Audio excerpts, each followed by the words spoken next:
jembatan. Mereka bilang kami lemah, hanya karena setiap hari bergulat dengan air asin. Mereka bilang kami belum berpengetahuan,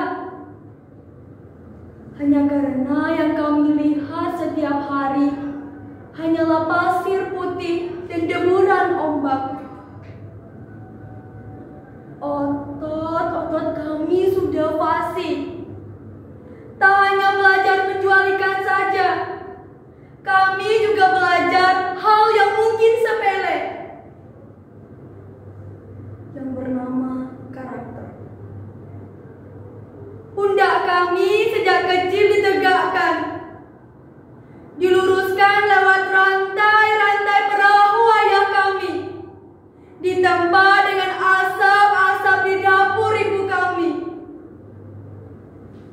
Jaringan-jaringan tubuh kami sudah katam.